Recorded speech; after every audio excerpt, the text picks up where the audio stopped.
नमस्कार. रेसिपी सफर चॅनेलवर पुन्हा एकदा सगळ्यांचं खूप खूप स्वागत आहे.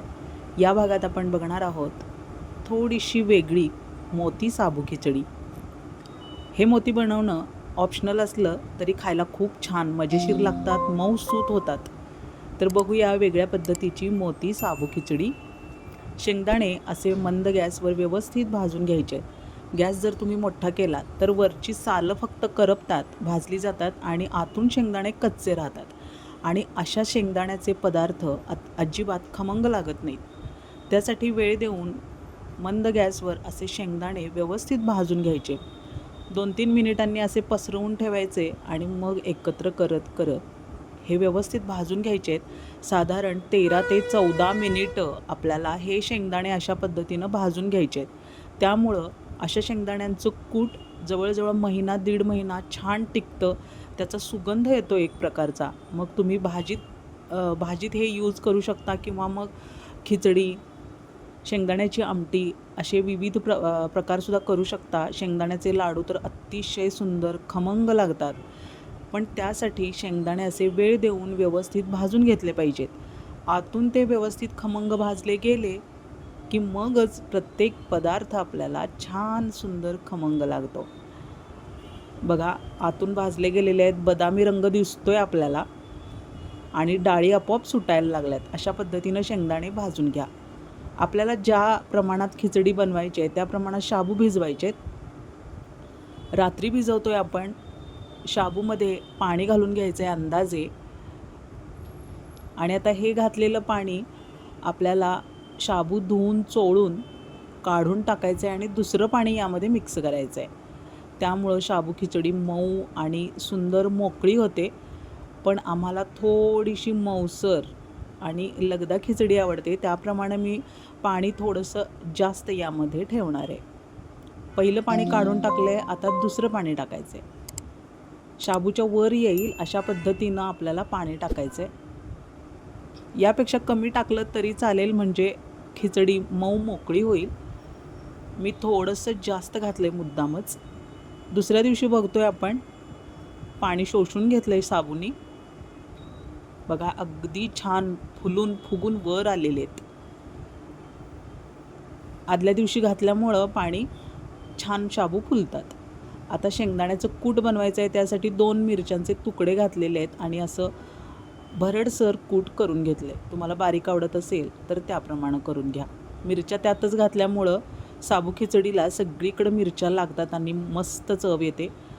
1 बटाटा घेतलेला आहे आणि त्याच्या निम्मं आरारूट घातलेला आहे.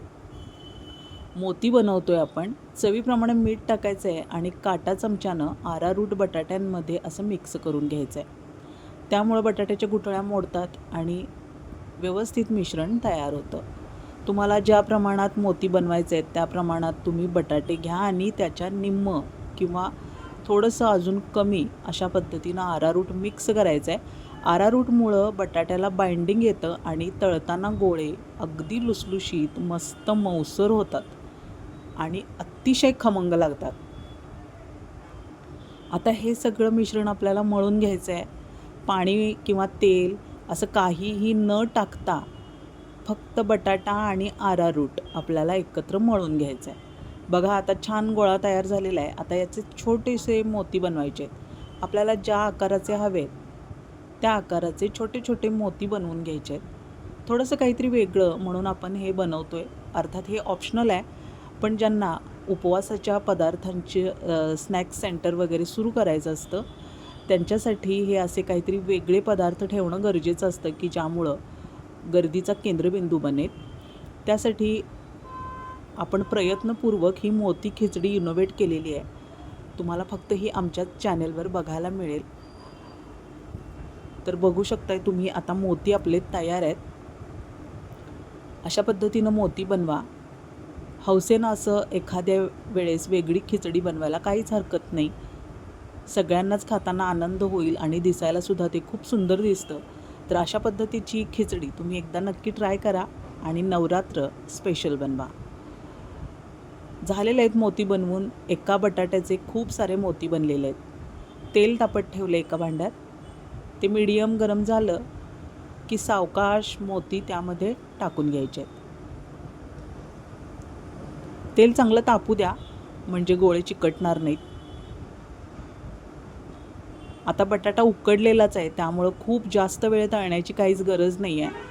आपल्याला फक्त ते गोळे सेट करायचे आणि सेट झाले की लगेचच काढून घ्यायचे. नक्की बनवा या पद्धतीनं खिचडी, तुम्हाला नक्की आवडणार आहे. गोळे फुटून तोंडावर उडू नयेत म्हणून हे असं ताट आडवं पकडायचं आहे. प्रिकॉशन म्हणून, तसे ते उडत नाहीत पण तरीही प्रिकॉशन म्हणून ताट तुम्ही असं अशा पद्धतीनं डोळ्यांसमोर पकडा. थोडे सेट झाले मोती की मगच परतायचा प्रयत्न करायचा आहे. खूप जास्त तेल टाकू नका कारण याच तेलात आपण खिचडीसुद्धा परतणार आहोत. सेट झालेले आहेत थोडेसे, मस्त खमंग लुसलुशीत लागतात.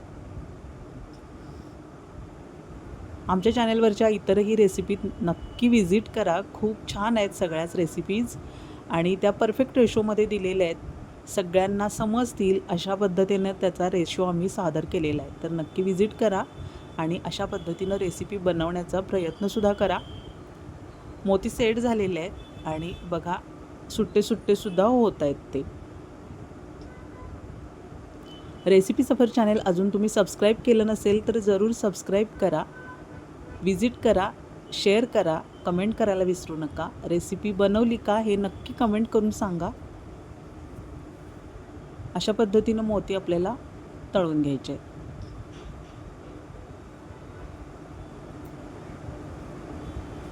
टिश्यू पेपरवर मोती सगळे मी काढून घेतलेले आहेत. आता आपण चांदीचा वर्ख घेतला आहे, ऑप्शनल आहे पण थोडंसं काहीतरी वेगळं म्हणून आपण बनवतोय. हे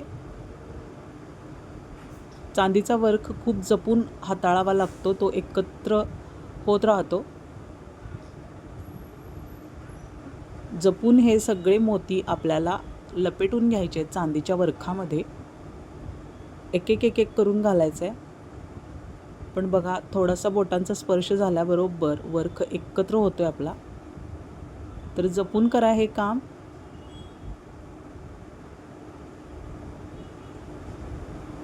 सगळे मोती मी यामध्ये टाकलेले आहेत आणि वर्ख लपेटायचा प्रयत्न केलेला आहे. खूप स्किलफुली करावं लागतं हे. दुसरासुद्धा वर्ख तुम्ही मदतीला घेऊ शकता. अशा पद्धतीनं हे लपेटून घेतलेले आहेत मी वर्कमध्ये.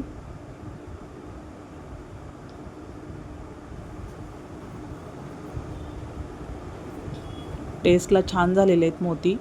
नक्की ट्राय करा ही रेसिपी.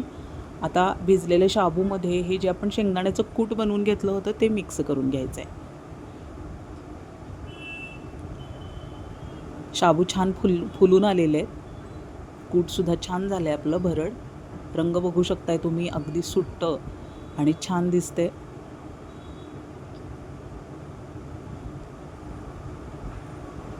आता हे मिश्रण आपल्याला परतून घ्यायचं आहे. चवीप्रमाणे मीठ टाकूया.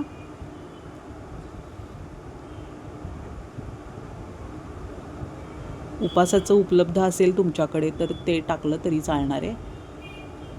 हे सगळं सारखं करून घ्यायचं म्हणजे आपल्याला परतणं सोपं जातं. आता ज्यामध्ये मोती तळून घेतले होते तेच तेल तापवून घेतलं आहे मी आणि साबू आपले जास्त आहेत त्यासाठी हे तेलच मी त्यावर टाकणार आहे. त्यामुळे परतायला सोपं जाईल. आणि गरम तेल अशा पद्धतीनं मिक्स करून घ्यायचं आहे. खूप जास्त तेल टाकायची गरज नाही. खूप जास्त प्रमाणात जर तेल झालं तर खिचडी अगदी खावत नाही. त्यामुळं कमी प्रमाणात तेल टाका आणि 2-2 मिनिटांनी हे अशा पद्धतीनं खिचडी परतत राहायचं आहे. त्यामुळं साबू फुलून येतात आणि खिचडी छान मऊसर लुसलुशीत बनते. 2 मिनिटांसाठी झाकून ठेवायचं आहे.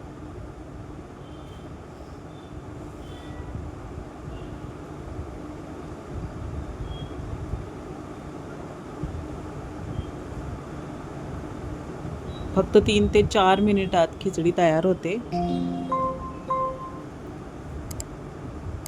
तयार आहे. आता सर्व करूया. त्यावर मोती पेरून सर्व करायचे.